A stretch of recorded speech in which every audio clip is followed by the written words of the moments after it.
Season 1, Episode 18 of the Potomac RPG Podcast. Oh, I say it now, like just an evening.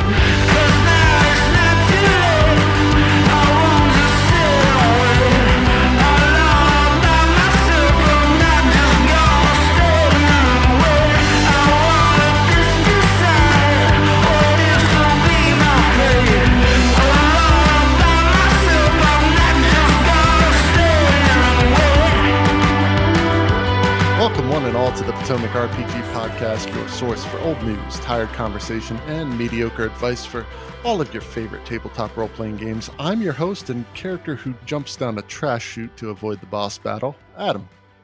And I'm your PC who wants to ignore the threat and go clothes shopping, Anthony. And I'm your, let me get back to you on that one, Tom.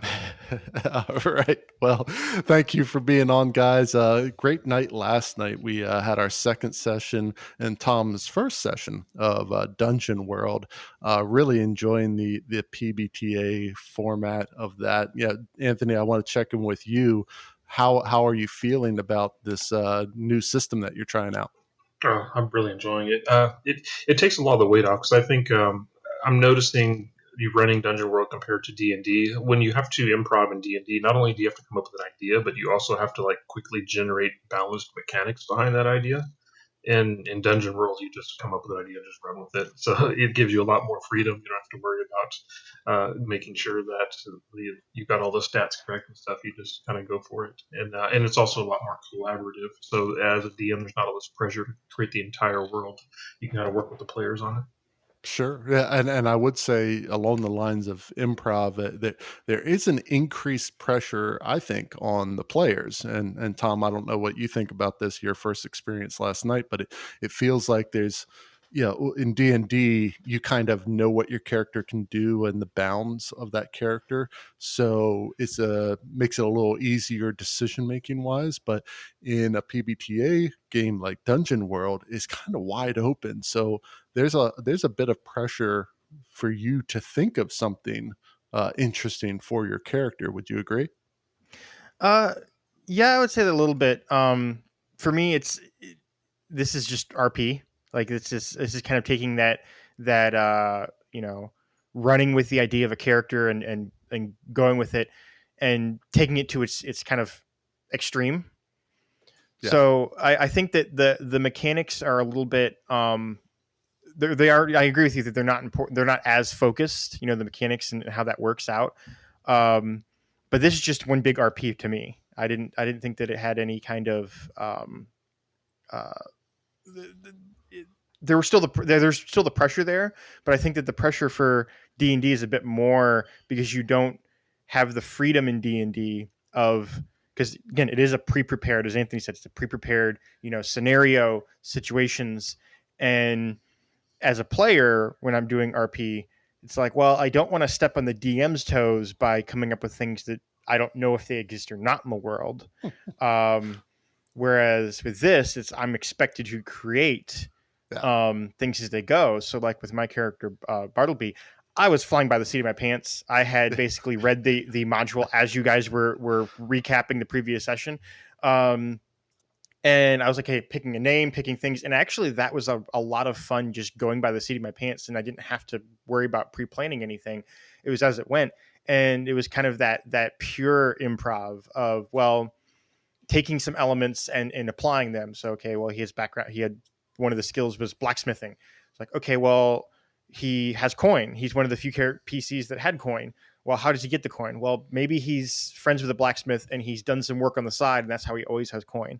Because he has a stable job, or he has at least a handful of stable gigs where he can get coin if he needs it and goes in and out. So then I was able to, it's like, okay, yeah, when you're going to this town, well, he knows the blacksmith. Here's the blacksmith's name. Then go from there. And then I was able to kind of kick it over to Anthony to then work with.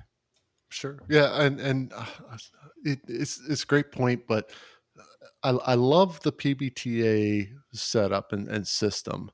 But there is a bit of anxiety that comes with it, because Anthony, whenever you're responding to the choices that we make and we either fail or have a mixed success, like I know there's maybe some planning in terms of story wise where you want things to go, but you can't really plan those in the moment things. So Right. in D&D, we're constantly kind of assured that the DM, whether rightfully or not, has something planned, who will push the story. Whereas in Dungeon World, we don't know what you're going to say because you don't know what you're going to say, and that kind of drives the anxiety a bit, you know. Well, so when I prep Dungeon World, I'm not like completely coming to the table unprepared. What I kind of been doing is make a story scaffold. So like I will come up with a bad guy, I will come up with a plan for the bad guy, but not like a minute by minute. Here's what's happening. And then, like for example, in the last adventure, there was a party of evil NPCs. Well, I kind of had plans for who they were, but instead I asked Tom to fill in the detail. And some of the details that Tom gave me, I just threw out my idea and went with Tom's idea. So there was still kind of like a rough skeleton there. So if you guys didn't have anything, I would fall back to mine. So I'm still contributing as well. But there is still like a story, a plot, and details. But like as you guys come up with little gems, like for example with the antitoxin, you failed that roll. So when you cured the poison, I asked the player, okay, what are some side effects of generating a bad antitoxin? And then I just wove that into the story. Oh yeah, we got well acquainted with the side effects to Ben's character's antitoxin ingestion. It was an interesting night. Let's just put it at that. And you know, along the veins of Dungeon World and what we were experiencing, it kind of bleeds into today's topic. You know, for every DM, there's moments during a campaign where things take an unexpected turn. Things never quite go the way you had thought they would in your mind. But this extends to the rest of the table too. When a player makes a surprising decision, the DM might have to react first. But as she or he does that, the other players are also running through a mental calculation of how their characters are going to react as well. So we're going to focus on improvisation today, how to expect the unexpected and how to roll with the crazy things that happen at every table. Now, we've all been playing together for some time, so you would think we wouldn't get surprised by each other's actions anymore, but we do. Anthony, what's an example of an unexpected turn of events that you ran into that you weren't prepared for at all, and how'd you deal with it? Well, I would say our very first game, our very first session,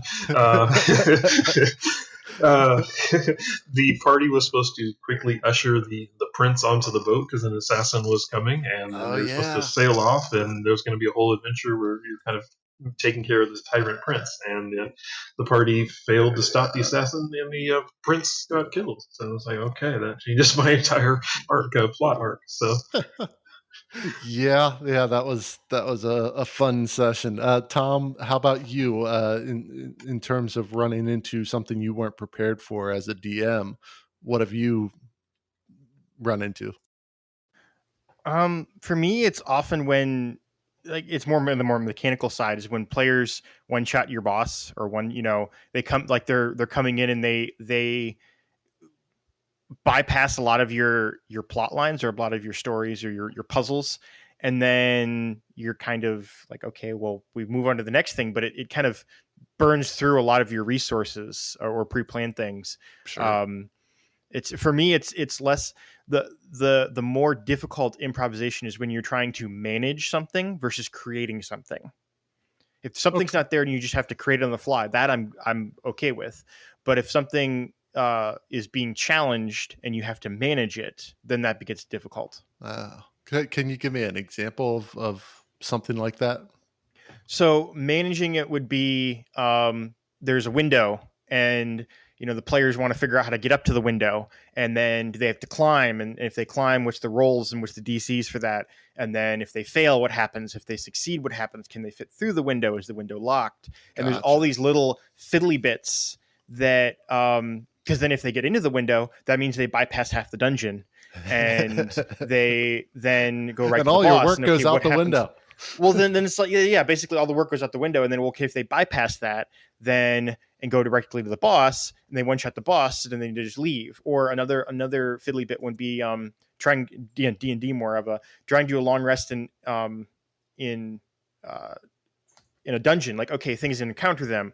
Well, then you basically something encounters them, they defeat it. Okay, they try to take another long rest, something encounters them, and then it kind of just goes in a loop, and you're trying to manage the mechanics and the expectations versus a and that's the thing is when you have very determined or very stubborn players that just kind of like beat their head against something till it relents. That's hard to manage on the fly, where or like you have a module or a pre-plan, and you're like, okay, they're going to go into here and they're going to negotiate with this character. It's like, no, they just kill him.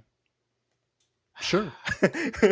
So they kind of like derail things that way by you have to manage the fiddly bits versus creating where it's, oh, I have I'm going to go to this part of town and there's no NPCs there. And you're like, okay, I'm going to add new NPCs and engage with the characters.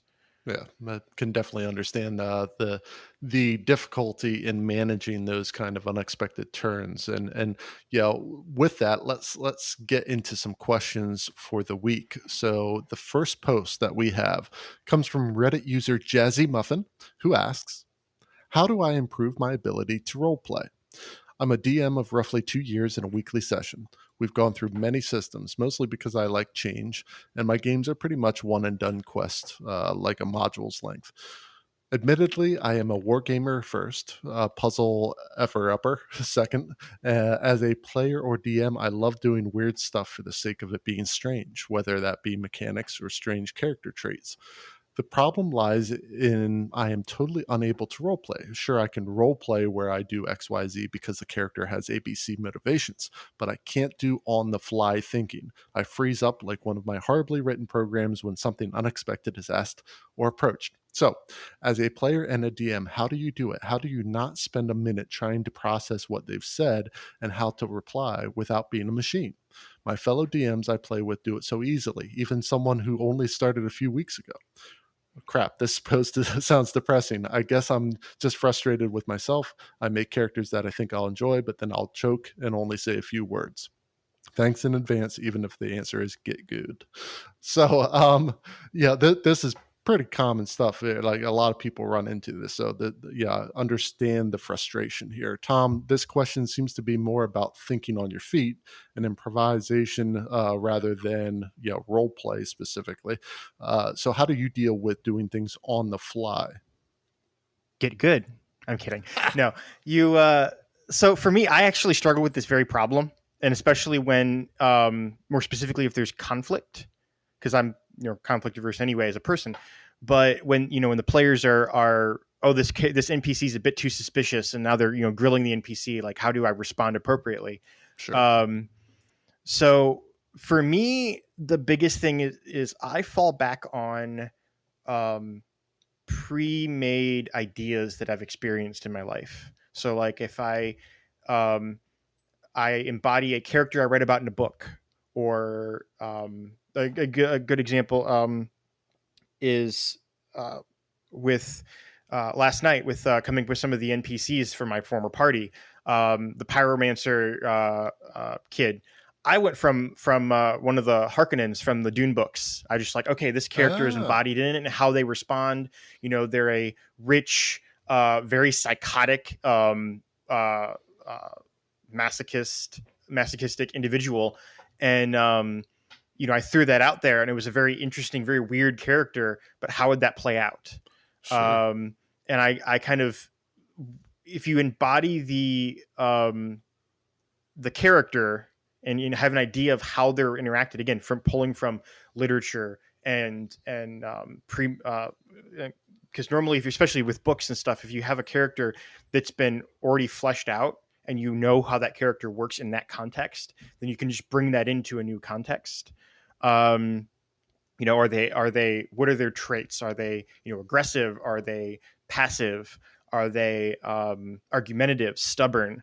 And you can kind of just stick within that suite of behaviors. Mm-hmm. And then depending on how the players react to that, then you can react accordingly.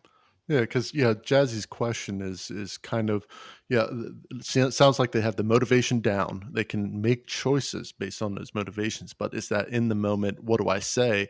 And if you can kind of picture in your head the traits of that NPC based on a book or a movie or whatever, you start to get dialogue options in your head that are just ready to go. So, like if you know someone's stubborn as a kind of a trait, you can basically have that narrative or that dialogue of them not doing what the players want them to do. It's kind of there already. So to flesh out that dialogue tree in your head, Anthony, whenever you're running into this, like how do you deal with the dialogue options or what they're going to say within a conversation with players?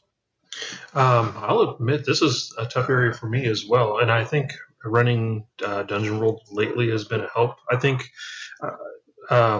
starting to look around the table, like whenever something new comes up, you would kind of default to falling back to like a random generator of some sort or trying to quickly find the right link to generate something. But if you kind of look around the table, you're kind of surrounded by 4 or 5 random content generators. So sometimes you can turn around and just ask the players. Now, you don't want to say, hey, build this NPC for me. But you might ask, okay, if the person is going to go over to a guard, ask someone whose character is native to the city. Okay, what are the guards in the city like? What do they have any kind of secret currency that they trade, or just kind of tap the player knowledge for it? And one, you buys you a little bit of time to think. Two, something that say might trigger a thought in your mind, like, okay, these guards, or one of them is going to act like Inspector Gadget or something like that, and then you kind of get into the body of that. So Okay. yeah, so just kind of starting to, in D&D doesn't really encourage you to tap the players as much as Dungeon World does, but I think a lot of some DMs will do that a little bit more and involve the players in some of the world building. But right now, just kind of out of the box, it seems like D&D encourages you to kind of be all and know all in terms of what the world is, and that makes it a little bit tough. Yeah. Well, I mean, if nothing else, Jazzy, you should take from this that you're not alone. That DMs everywhere struggle with this, and this is where those people in theater backgrounds really excel, which is I don't believe any of us. So, but it's a common problem, and I think those ideas that Tom and Anthony had, it's a tough thing to deal with, Yeah. And one final thing to note to throw in there is no one's perfect. And I feel it'd be more real in the world if your NPC suddenly doesn't know how to respond to the, demand from the player to get a 50% discount, or they, that indignation, I can say the word properly. Not having the dialogue is kind of a real thing for a person to have. Like, just because your shopkeeper, your BBEG or whoever it is doesn't have an answer right away, that's only a normal thing for anybody to have. Yeah. Have your blacksmith kind of go quiet and go get his manager. I actually did that with a blacksmith. I had a blacksmith I was trying to throw out there, and I didn't know how to handle him, so I made him as awkward as I am. All right. Well, hopefully that helps, Jazzy. Would love to hear how things are progressing within your campaign. I have news here. Oh, and the sound of Ralphie the News Goblin can mean only one thing. It is time for Potomac RPG News.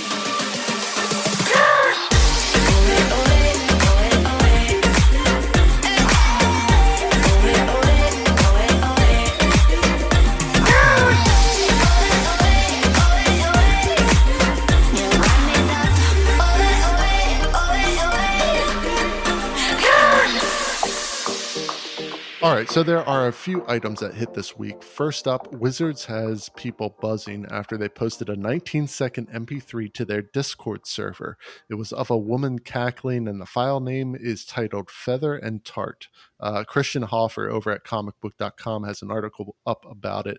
Seems it's a little teaser for an upcoming release of some kind. Apparently the Feather and Tart reference might be towards the components needed for Tasha's hideous laughter. So, guys, do you have any speculation on what this might be about?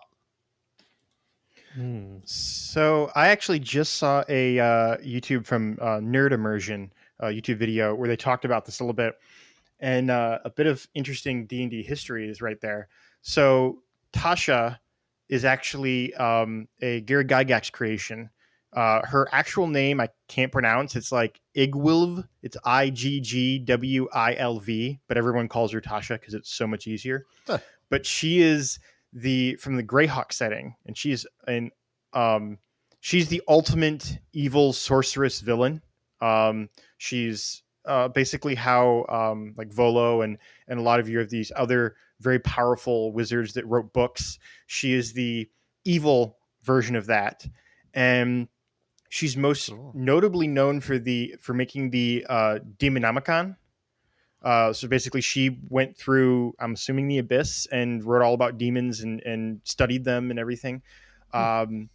So one of the theories I've seen out there is that the book coming out, because it deals with Tasha's hideous laughter and her spell, and the feather and tart are the material components for that spell, that the book coming out might be the Demonomicon, kind of a demon focus, because we had Avernus, or it might be a module that focuses more on the Abyss, more on demons, or it might even be like a new, like Volo's Guide, with a monster guide, but it's specifically on demons. Interesting. Well, Anthony, what's your speculation? Do you think Tom's on the right track, or you got something different? He's like he's got a pretty good idea. Now, I would like that. Maybe it'd be cool if they came out with a new spell book or something, or a module focused just on spells. Because after a while, it seems like everyone has the same spells. They kind of gravitate towards the best ones. Yeah. So it'd be nice to get a little more variety in there. Sure. Actually, I like that idea a lot better. Put it this way, while the direct, if you just read her like Wikipedia page, the Demonomicon sounds like the easy answer, but I would much rather have a new spell book, because she is one of the most powerful wizards in D&D lore. That'd be really neat to have an entire, catalog of new spells and new ideas that could be magics of the multiverse or something like that. That'd be really cool. I mean, hopefully they even let you start to craft your own spells with some kind of pattern to it, so maybe people can get creative and build their own. Ooh, that'd be nice. I like that. Well, we'll see. I mean, it was literally just a 19-second MP3, so not a whole lot of information, but as we hear things, we'll talk about it as well. Keep everybody up to date. So next up, Baldur's Gate 3 has announced early access release will be coming September 30th. Now, I remember months back when they were looking at August for an early access, but things got delayed a bit. To be honest, I'm a bit surprised it only lost a month. In addition, over at screenrant.com, Caitlin Grieve has an article talking about how the developers want us to try to be evil during early access, which should be interesting. So are either of you excited to give this a try come September? I honestly don't know anything about these games, so I would defer to you guys. Oh, how dare you! All right, Anthony, as a fellow gamer, are you looking forward to this? Yeah. I went through most of Destiny 2. I don't know if I ever finished. I got pretty close to the end, and I got distracted. But the engine was awesome, so I'm looking forward. Do you mean Divinity? Yeah, Divinity 2. So, okay, because I think Destiny's that's a whole different third-person shooter, sci-fi. Exactly. Yeah, how did you like Divinity 2? Oh, it was great. I mean, it's like definitely a new experience. Like early on, just going through Fort Joy and other places. It was very, very interesting. I think towards the end, I think the ending got me a little distracted and maybe put the game down. But overall, it was a great experience. Yeah, I have to admit, I'm a little skeptical of early access type stuff. I'd rather just give me the game when the game's ready and be done with it. I know for some people they love early access, but man, things have a tendency to sit in early access for a long time, and I'm not getting paid to be your bug reporter, exactly. and tell you how to make your game. Like, just make the darn game. And Larian Studios obviously know what they're doing, so I'm certainly not as concerned about that. But I have a thing about early access that it's not really my thing. Tom, have you gotten into any early access games, or are you kind of I'll get it at release? I mean, I get the feeling we're all old here, and that we want our games like they normally are. Like, You make the game, you make the product, we buy the product. If the product is completed, maybe some DLC later, but you buy a game. You don't Get buy off my lawn. you don't lease a game. Yeah. I mean, granted, Minecraft did it just well, and they're still working on it. But other than that, I'd rather just have a full game right out. And I would like my 500-page manual to go along with it in paper form. Oh, I still remember that from Baldur's Gate 2. You had the little spiral notebook thing that was like glorious. I miss those days so much. Like, and you also get like the map and everything of exactly. The cloth that's map. Awesome. Oh, come on. So yeah, I did want to focus on the other side of this though. That Larian kind of wants us to try being evil during early access, and basically this is to kind of get an idea how players, what different things players can do. Because my assumption is, and I think there was actually a study out at some point, gamers have a tendency to do the good thing in a game. So Anthony, are you looking forward to being evil? If they balance it to where it's rewarding and it's not just hiding content, then yeah. I mean, that's one reason people don't play evil is just because the content isn't usually there. It's just like if you say no, then you just walk away from the NPC and you lose a piece of the story. Yeah, I'm big on the Mass Effect and the Dragon Age games where you have the choice of the Paragon or the Renegade, and most of the time the Renegade option just removes content. You killed this character, so you don't get to meet him later, which means you don't get that experience. You argue with the character, so you don't get the item. So you have to be nice, which I mean, it's fair. You have to be nice if you want to get what you want, honey over vinegar, but there's no incentive to do the negative run other than to maybe get an achievement by doing the pure negative run. Yeah. And I've found with a lot of games, when it comes to good versus evil, there's not a lot of gray area. If you go the evil route, you have to go full unadulterated evil. Otherwise, like you said, you just either miss content or there just isn't content. And I don't like that. I like a lot of gray area. I don't like my heroes to be paragons of virtue. I like my heroes to have hard decisions where sometimes they mess up. So I think more of a spectrum based approach is nice within a game. It's just really hard to do, hard to develop content for it. So yeah, we'll see whenever September comes. I'm 50-50 right now whether I'm going to jump in on early access just because of my personal views of it. But curious to see if Larian manages to get the evil playthrough right. So check that out. That's Baldur's Gate 3 coming out in September, and then the earlier article about Wizards coming out with something new. So we're going to step out for a moment, but stay tuned. We'll be right back after the break.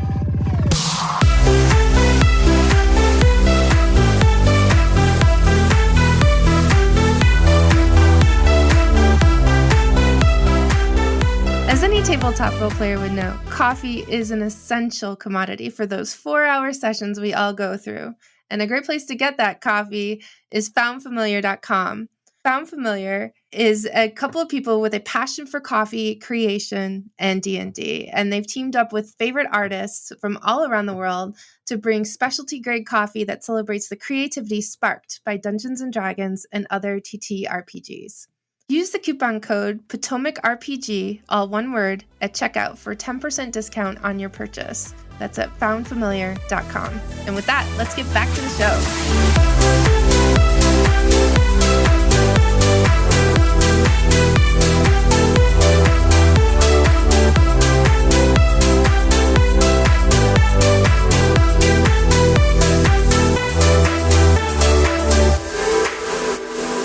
How about another question?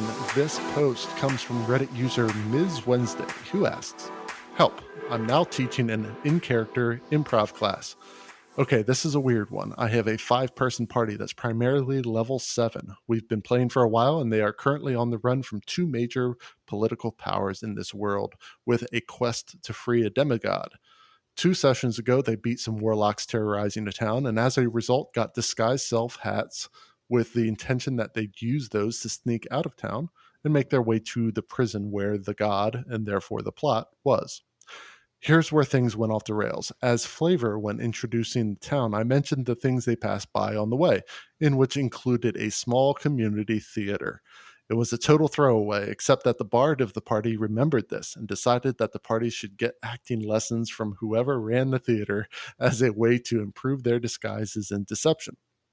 I've tried saying no one was at the theater, but the party spent literally all of last session searching the town for the theater troupe. I finally let them find the leader, who told them they didn't give lessons, only for the bard to roll a natural 20 on charisma check to convince the leader to let them apprentice at the theater as free labor. How do I move the party back into the plot? I really don't want to spend the next 4 sessions running a fake theater for them, especially since I had to make up a lot of BS on the fly last session.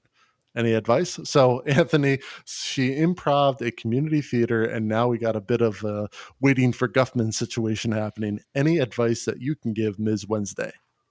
Do the theater. That's where the fun's going to be. Absolutely. Do the theater. Oh, so memorable. Yes, exactly. You've got a group of people who really want to do this thing, and you're the one person at the table who doesn't want to do the thing. So do the thing. Do the thing. Do the thing. So, well, let me put it this way, Anthony. How does she do the thing? Because I think the problem that she's looking at is, oh man, I already made up this and that was difficult enough. How the heck am I going to improv and improv? Yeah, exactly. And it's fair to take a time out. Like if they want to go there, that's fine. Let's pause the session and take some time to retool. Maybe bring the plot to the improv theater. So yes, if there's this evil cult doing this thing in the background while they're off plays whose line it is in anyways. Well, bring that evil coming down onto the theater. Like they're outside, they're ripping up the town. Maybe see how long they can hang out in there and play while the rest of the world is burning down. Sure. And then come up with some subplots just on there. I mean, you can always pause your main plot and come back to it later. You might find that you're having more fun in that theater than you are out in the outside world fighting this big evil. So start turning this into an Acquisitions Incorporated type game, right? Exactly. All right, Tom, how would you deal with this? Like any advice for Ms. Wednesday? So again, the shoulda, coulda, woulda, the hindsight 2020 aspect is know when to say a hard no for your characters or for your players. Like I had players like, oh, we're just going to go to a city that's on the map, but it's not something you prepared. We're just going to go there next session. And I found this out like the day before. And as much as I want to, have a fun, built world, there's a point where you have your limit. And I basically just told them outright, I said, hey, I don't have the city prepared. I can't prepare a whole city in, 24 hours. Can we wait on that and go somewhere else? And they were all very understanding and very open to, that hard no of, hey, I don't have anything prepared. Can we come back to this later? Yeah. And they were perfectly fine with that. Never ask for a check unless you're prepared for that check to succeed or fail. And that's the thing. As soon as you ask for that charisma check, what you're saying is, this is possible if you roll high enough. And if that's not a route you want to go, like Tom said, just a hard no. Yeah, I agree. I love Anthony. I love your enthusiasm. Like, just do it. Everybody's having fun. This is great. And I love that. So I want to pitch a question to you, because me as a DM, when I'm looking through this, I'm getting back to that wariness of the fiddly bits and how to manage versus how to create. Like I would love to create. I have all these NPCs who are actors, and they're very flamboyant and very over the top, and they engage the PCs, and that's fun. But then you start getting into the fiddly bits of, okay, if you're going to play out a acting training session, what mechanics do you use? Is it just persuasion rolls or performance rolls? Right. And how do you manage that and assess that mechanical interaction to show if they learned anything or if they succeeded or failed? Or do you throw that all out the window and it's just role play? Yeah. That's a tough one. So, and I'm going to try and improv that thing. So if I had a party that walked by an improv theater and they got totally derailed and wanted to go in there, okay, I as a DM have to think quick on my feet and say, okay, how do I make this interesting? So, okay, either it's going to be like a bustling place where they get pulled in, which was probably a little bit difficult to improv. So I would probably have this theater start empty, and maybe there's just kind of like a homeless guy sitting in the crowd, and when the party walks in, he kind of perks up and is like, all right, a show's going to happen. So I would turn to the party and say, okay, this place is empty, but you've got an audience of one. Do you guys, and there's all sorts of props up on the stage. Do you want to do anything here, or do you want to see what's going on? And then kind of just start to get a feel from the players, like what excites them about going into this place. Like in an ideal world, if this was a genie, what would they wish for? I mean, do they want to play pirates? I mean, what kind of stuff do they want to do in there? Yeah. Well, and if anyone who's ever been in a theater, even back in high school or whatever, knows that drama comes with it and not the stuff on the stage. It's all the stuff that's happening backstage. So there's plot points in terms of costumes. The lead actress is missing, or lost their voice. There's a security issue in the crowd, a fight starts, all number of things that can be little plot points or occurrences that the players have to react to. So it can go even beyond just, oh, well, we're going to learn and then maybe perform. It's all the, maybe two actors really hate each other. And there's this kind of political, machinations within the theater group, or look at movies. Look at a movie like Waiting for Guffman. Introduce some of those aspects to it and see what happens with your players. Yeah, like I would pull in the Phantom of the Opera, like you've got something hunted, and so the reason there's not a show right now is something is killing the actors. But if you want to get up on the stage and investigate what that is, go feel free to.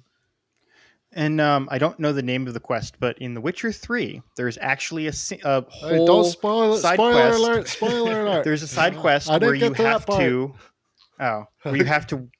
interact with the theater group. It's very similar in this mindset of you have to interact with the theater group and make decisions. And you could, again, not to give any spoilers, but there is a scene where you can actually look it up on YouTube if you haven't already played it or whatever, and get ideas from that. Yeah. Basically, it might give you a good bone structure for, how to do an acting scene or do interacting with a troupe.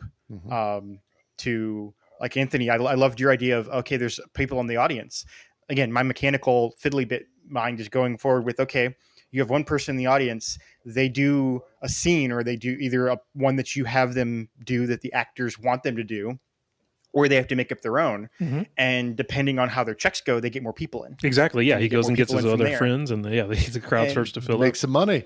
Yeah. And then based off of their overall checks, and you just have to keep like a tally of, okay, successes and failures based off of an artificial DC you make up, based off of those successes and failures, what they say, how they say it. And that's where you can pull into some, like you said, like the drama and the details of how they, like, okay, if they make a phrase that makes fun of the king, that might not go over so well, depending on how the population is. And you can have that decision kind of play a behind the scenes role. And if you go into that, then at the end, there could be a percentage of gold earned that the party could get because they succeeded at improving. Yeah. Yeah. So, for Ms. Wednesday, we certainly understand like a party going completely away from the plot that you've worked so hard to create. Definitely get that. But this is an opportunity because number one, you already have that stuff planned. So it means future preparation might be a lot less because they haven't hit the things you were prepared for yet. But if they're that excited about this, just roll with it, see what happens. And hopefully the ideas that Tom and Anthony had, help out. We would love to hear how this improv troupe event works out in your campaign. So we'd love to hear back from you. Just to give us an update on how your party's doing. So hopefully that helps. Yeah. So let's get into our next segment, which is let's build something. But we didn't really have anything prepared, oddly enough. So do you two have any ideas of what we can do? Yeah. Actually, maybe almost building on what Tom said, where sometimes it's good to just be candid with someone. A common thing that happens when a DM is running any kind of civilization is inevitably some player will say, hey, I want to go into this shop and look around. And typically a DM will say, well, they're closed. Or they'll just say, hey, well, I'll give you an inventory sheet offline. So those shops tend not to get fleshed out. And so I think when a player kind of goes off the rails and wants to do something that the players aren't, or that the DM isn't prepped for, I think it's fair for the DM to just say candidly, "Hey, I'm not prepped. What kind of thing are you looking for here?" And kind of get some ideas from the player, and questions really drive the creation of a scene. So maybe something along the lines of we focus on generating questions, and based on what those questions are, that will kind of spring something to life. Okay. Yeah, I'd be up for that. Tom, you good with that idea? Sounds like a plan. All right. Well, all right. So we're talking what, like a shopping trip is what you're talking about, and kind of what might happen in that instance. Yeah. So maybe because that's a common scenario. Let's say, I mean, and you guys can come up with something, but maybe let's come up with like 3 questions each or something about the shop, and make the questions kind of pointed or lead to something like, why does the shopkeeper get upset whenever he sees the color red? And we don't have to have answers for those, but we cumulatively take all these questions and then build a scene out of it.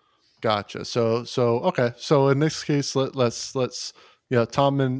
Tom and I let's think of some questions here, and they're for Anthony to answer, and then you and I'll just kind of play this out as characters and go from there. Okay. All right. Cool. So Tom, do you have a question? Because I don't. I have one that maybe I'm not playing this right, but I'll see how it works. I constantly have players that come to shops and like, I want to buy magic weapons. Mm-hmm. I want them to make me a magic weapon, or something that's satisfying to fill that niche of, I want to be more powerful. I want to upgrade my character. That would be a question: is how does the smith or the shopkeeper interact with a player who wants, they want the cool thing. Okay. So so maybe could we sharpen that question a little bit? So I think the question so far is, how does the smith make a magic weapon? Can we add a complication to that? Like, why does the smith need ox blood to make a magic weapon or something like that? Or even then, like, the smith they're just a lowly smith. They don't have cool magical like artifacts. They're not a wizard. Mm-hmm. Like they're getting asked this random question that's, they're not prepared for that. Here's one. It's a hot summer day. Why are all the windows bolted shut? Yes. Okay. So the shop, all the windows are so something along those lines, Tom. So like, something that would be noticeable by the players. Everyone in town wears a black flower on their lapel, but when asked about it, they avoid it. They change the subject, and the name of the shop is the Black Rose. Mm-hmm. Okay. Why is there a bin full of soiled clothing sitting outside this shop? Got it. Outside the shop. Okay. Got it. Why is there green smoke coming out of the forge? Okay. What happened to the blacksmith's face? It's horribly disfigured. Okay. Got it. So that's 6 questions so far. How about one more? Okay. There's a suit of armor standing outside that looks like it's been used pretty heavily, and it's just it's positioned outside and kind of like a display, but it's got a bunch of dents and rust and blood, like old blood and everything on it. Got it. Okay. And this is a blacksmith, right? Yes. Mm-hmm. Okay. And so at the table, the players have kind of asked to go in there and shop for magic weapons or something, right? Yeah. Mm-hmm. So Tom, let's be basic archetypes. So what kind of character, what class of character you want to be? I'll be a fighter. Okay. I'm here for a sword. I'll be a wizard. And we'll just kind of play it out from there, if that works for you, Anthony. Okay. Yeah. All right, so you have entered the town and you've shown some interest in visiting the blacksmith. And you notice a sign over the door says the Black Rose. And as you're going through town, you notice everyone in town actually has a black rose pinned somewhere on their body, like usually on their chest, but some women have it in their hair. But you haven't seen anyone, even in children and even some babies that are being pushed around in prams, they have black roses on them as well. No one seems to really want to talk about it in any great detail, but from what you've gathered from kind of a 6-year-old who kind of volunteered too much information, someone made a mistake a long time ago, and the town has a curse on it. But they're not speaking about it in any great detail. It seems a little bit more like a shame, like something you shouldn't be saying. All right. Well, Tom, I'm going to name your character Andreas. All right, just to keep it easy. How dare you? Sorry. So, well, Andreas, seems to be something interesting going on in town with this black flower. I see the blacksmith sign says it. Perhaps we can get some answers in addition to our shopping. You're the smart one, Tormund. You can ask the questions. I know. All right, let's be off then. So we walk up to the blacksmith shop. Okay. All right. So you head inside. The walls are decorated with various weapons of all the blades. Instead of being the kind of regular steel or silver that you would expect, they are all black, and they have kind of a green tint or glow along the edges. And there's a blacksmith working over the fire. The fire is actually a little bit of a green color as well. And his face is slightly burned. Next to the fire, there is a barrel full of black stones. And the floor is kind of thick and dirty with a soot that's coming from the door where you walked in all the way to that barrel. So it looks like there's a lot of traffic bringing or keeping that barrel full with these kind of black stones. And he welcomes you in, but he's very focused on working on a piece, and also he's kind of smashing up these black rocks and turning them into a kind of a powder. Well, hello, good sir. Very fine shop you have here. Might I ask you a question? What do you need? Well, yeah, we're in the market for some items, but I've noticed these black flowers all around town, and I notice your sign there says the Black Rose. So, what's the story? If you're going to stay here past sunset, you're going to need to talk to Coletta. You're going to need a flower. Otherwise, the shadows are going to come for you. I see. Would that... well, I see these black stones here. Does that have something to do with it? I take the stones and I crush them into a powder, and Coletta uses them in her garden to grow these black flowers. They keep you safe from the shadows. These weapons that I make, they also are specially designed to fight off the shadows.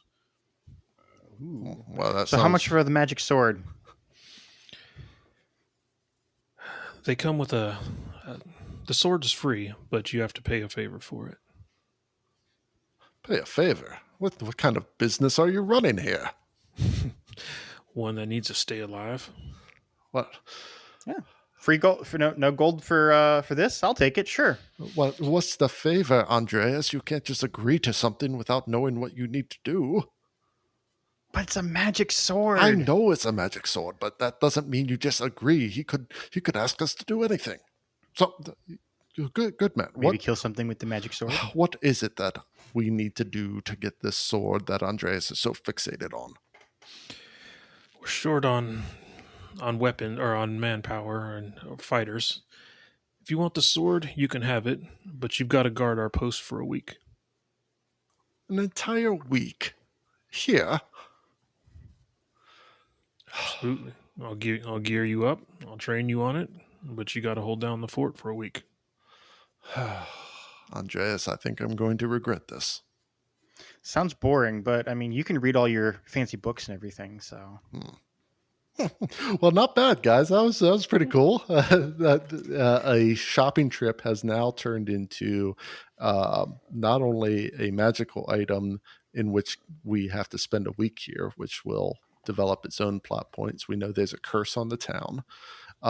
We know that we have to get a flower from somebody in town, otherwise the shadows will get us. And there's still some unanswered questions that we didn't even get into. So that's not bad for on the spot in my mind. How'd you feel? That's really cool. Yeah. I loved granted, I was playing, the dismissive, I'm just here to hit things player, but I was really intrigued about like, okay, what are these black rocks? How do they tie with the shadows? They can be used for so many things. Like they can be used for making weapons. They can be used for growing things. Like this is a really cool lore element that I'm really interested to dig into. Yeah. How'd that feel for you, Anthony? You were on the spot a little bit. Yeah, it was only been around for about a minute.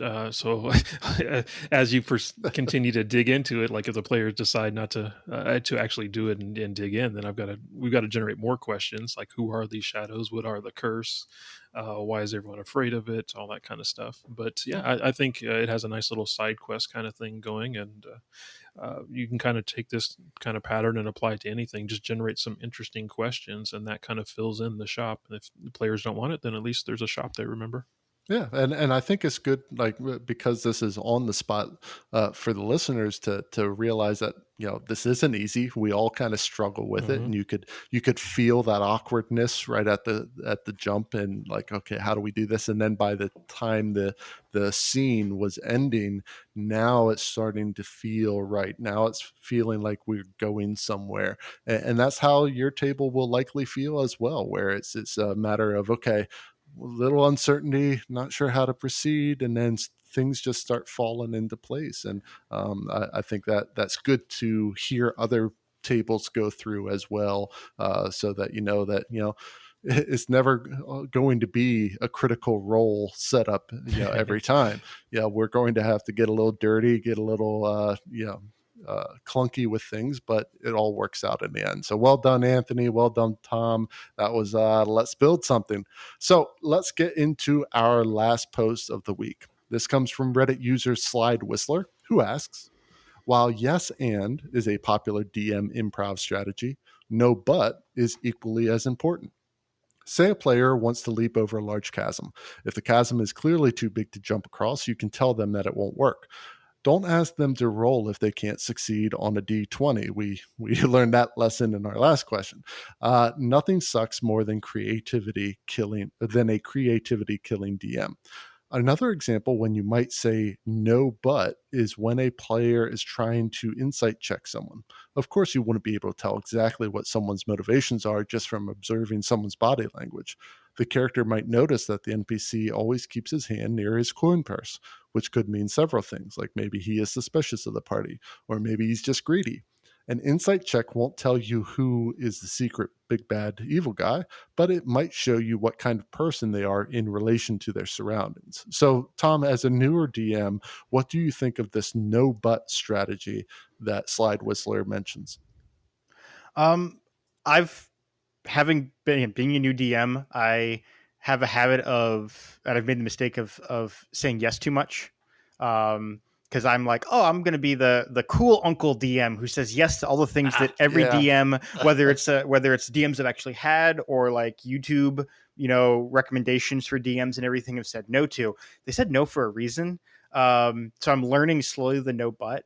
The thing that I come across is most difficult is it's a little bit easier said than done with the no but. For me personally, is the players have a cool idea and you say no but then they have trouble with the but because it's not as exciting as they were hoping for. Yeah.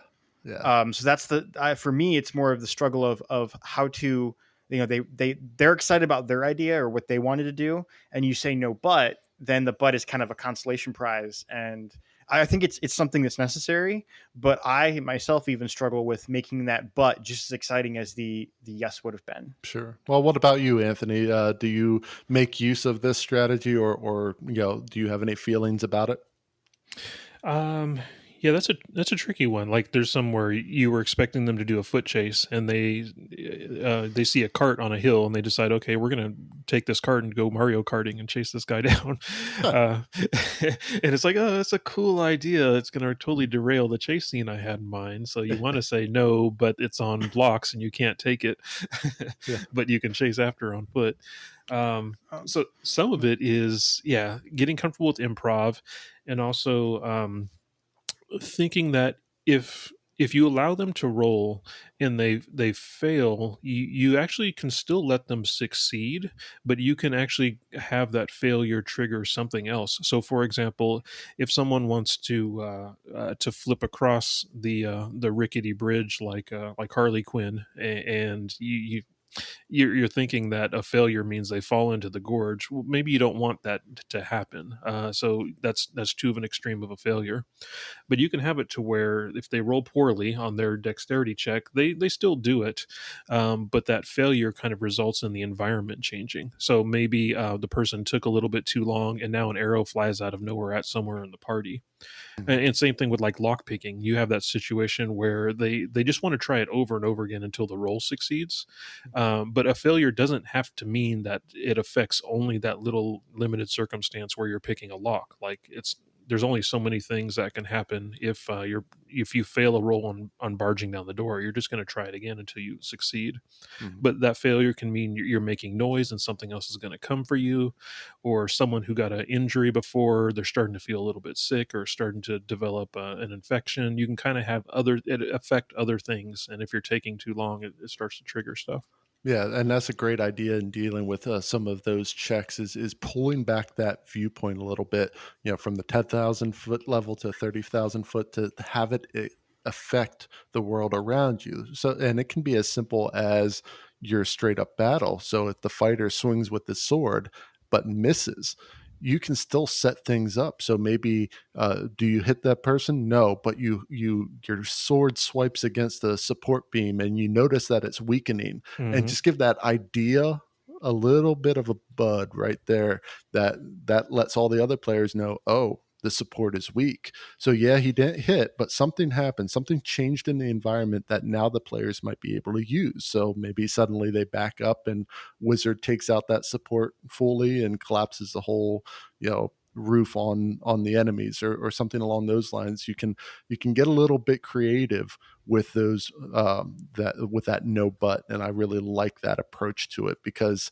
there's a lot of times yes and can get you into a lot of trouble. So great ideas there, or great comments there. Slide Whistler, definitely love that strategy as a DM to use no but in addition to yes and, but that can really save your butt sometimes. So that is going to do it for us this week. Remember, if you want to send in your questions or anything you find on the internet, you can send them to questions@PotomacRPG.com. If you'd like to support the Potomac RPG Podcast, you can find us on coffee.com/PotomacRPG. And lastly, you can follow us at Potomac_RPG on Twitter and at PotomacRPG, all one word, on Instagram and YouTube. Thanks for being on today, Tom and Anthony. Really appreciate you. Thank you to the rest of the Potomac RPG crew, and of course, all of our wonderful listeners out there. So for the Potomac RPG Podcast, I'm Adam. I'm Anthony. And I'm Tom. Till next time, keep those dice rolling, keep those stories coming, and never stop playing. Oh, come on, Tom. You're killing me.